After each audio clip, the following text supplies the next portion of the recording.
Beyond the Gate. April 8, spoilers, Nicole and Ted's brutal honesty. Tomas drops a bomb, and Lynette wants more. Hey everyone, welcome back to the channel. Today we're breaking down the spoilers for Wednesday, April 8th's episode of Beyond the Gates. And I have to tell you, this one is packed.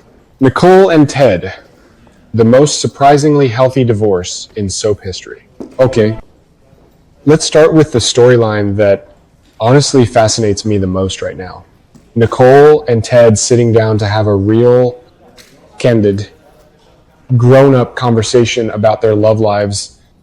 And before you roll your eyes and say, oh great, another awkward ex conversation, let me tell you why this one is actually different. This one matters. Think about where these two were less than a year ago.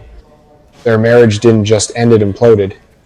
We watched it crack, crumble, and detonate. There was betrayal. There was pain.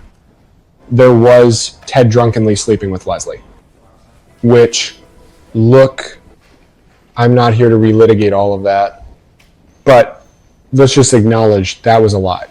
That was messy in a way that most soap operas would milk for years of hatred and scheming, but instead, these two have somehow arrived at a place where they can sit across from each other and actually talk honestly about who they're dating now. That is genuinely remarkable character growth. And I think the writers deserve credit for not taking the easy road here. Now, let's talk about where each of them actually stands. Ted, bless his heart, has something genuinely beautiful developing with Shanice. And I'll be real with you, I was skeptical at first. After everything Ted went through, I wasn't sure he was emotionally ready to let someone in again. But Shanice has this way of grounding him that feels authentic. And then Ted goes and says he loves her already, out loud. I mean, wow. Is it too soon? Absolutely. Probably. Yes. But here's the thing about Ted. He's always been someone who feels things deeply and impulsively. It's the same quality that made his marriage to Nicole exciting and ultimately destructive. He doesn't do things halfway. So when he says he loves Shanice, I believe him. I just also believe he may have terrified her a little bit. And then there's Nicole, who, in the most Nicole way possible, is currently dating two men at the same time, not just casually seeing two people, but full-on navigating a triangle between Kial and Carlton. And look, I'm not judging. The woman is living her life, but the dynamics here are so fascinating.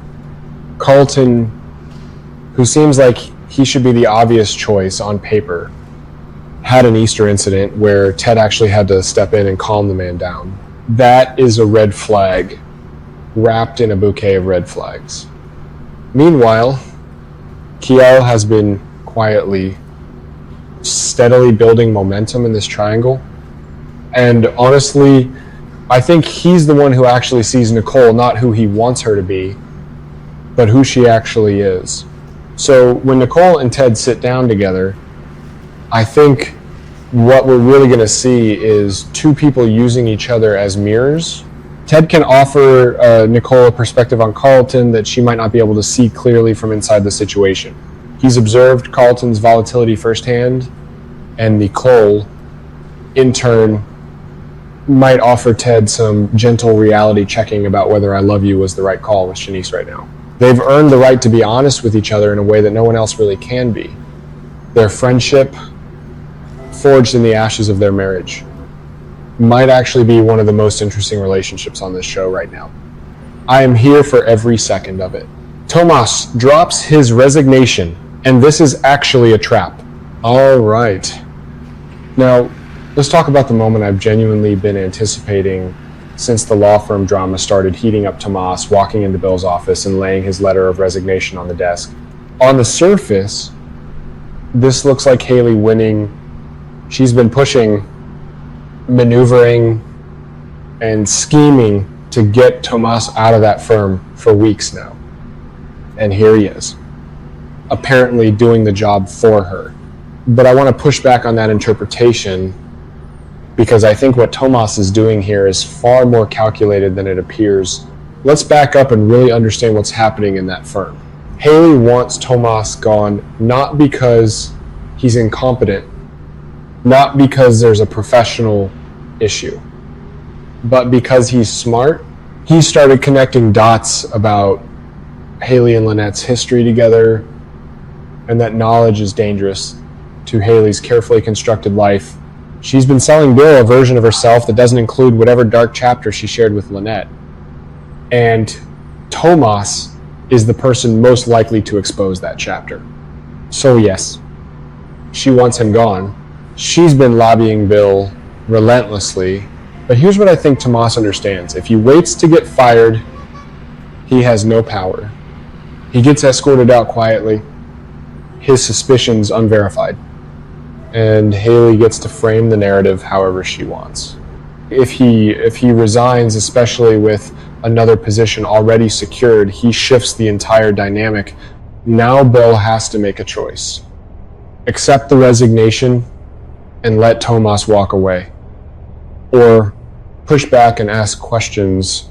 And the very act of Bill pushing back, of saying, wait, why are you really leaving, opens a door that Haley desperately needs to stay closed.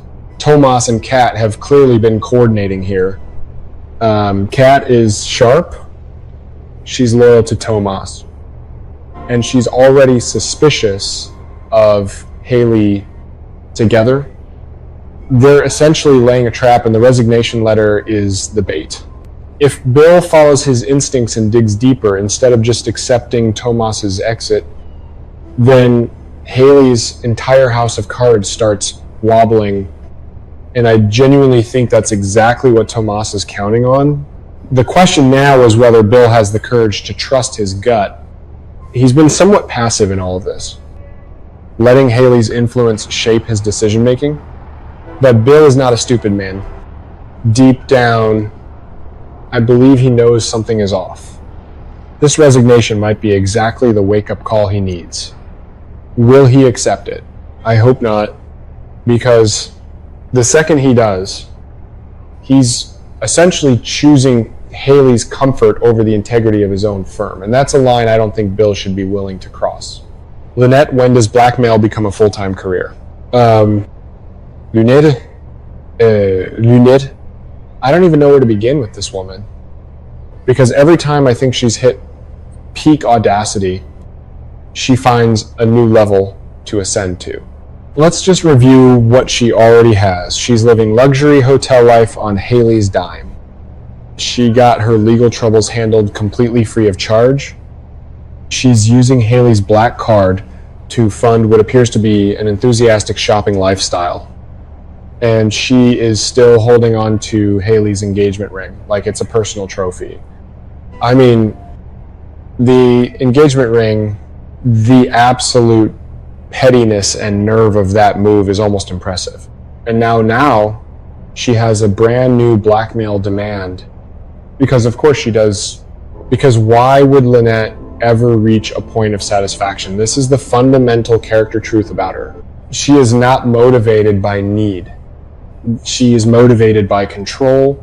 The money and the luxury are almost secondary to the thrill of having Haley completely at her mercy. This is about power. Lynette knows something, and knowing it makes her feel like she finally has leverage over someone who probably made her feel small or powerless at some point in their shared history. Whatever happened between Haley and Lynette in the past, and we still don't have the full picture there, it clearly left wounds that Lynette is now using this opportunity to salt repeatedly and enthusiastically. Here's what worries me for Haley. There is no version of this story where giving in to Lynette ends well. Every demand met is an invitation for a new demand. Haley is essentially feeding a fire and hoping it won't grow. But it always grows. At some point, Haley is going to have to make a choice. either expose the secret herself on her own terms, or wait for Lynette to do it in the most damaging way possible. Neither option is great, but one of them at least gives Haley some agency. And what does Tomas's resignation mean in this context? If he walks away and starts digging into Haley and Lynette's connection from the outside, without the professional constraints of working at Bill's firm, he might actually be more dangerous to Haley's secret than he ever was as an employee. The woman cannot catch a break, and honestly, given what she's been doing, maybe she shouldn't. Chelsea and Kat versus the Fenmore's deal. Don't you dare blow this. The Fenmore's deal storyline is one that I think hasn't gotten quite enough attention in the fandom. And that's a shame because it's genuinely compelling from a business drama perspective. Chelsea Kat as a brand has been this really satisfying success story. Two women building something together, proving themselves in a competitive industry, making their vision real. And now they're on the verge of something massive. Fenmore's locations nationwide. That's not just a win, that's a career-defining moment. So naturally, they're about to fight about it. I'll be honest, whenever Chelsea and Kat clash, there's always a part of me that gets a little nervous. Because their friendship is one of the genuine ride or die relationships on this show. And seeing cracks form is uncomfortable. But I also think their arguments tend to come from a real place. These aren't petty fights. When they butt heads, it's usually because they each have a valid point that they're both too passionate about to concede easily. My theory on this particular clash, I think one of them, probably Chelsea, wants to push for the deal aggressively and may be willing to make compromises on creative control or branding to get it done. While Kat, who I think has always been the one more protective of what Chelsea Kat actually stands for, might be pumping the brakes because she senses something in the deal terms that doesn't sit right. And honestly, Kat's instincts have been pretty solid. She's not being obstructionist, she's being careful. Those are different things.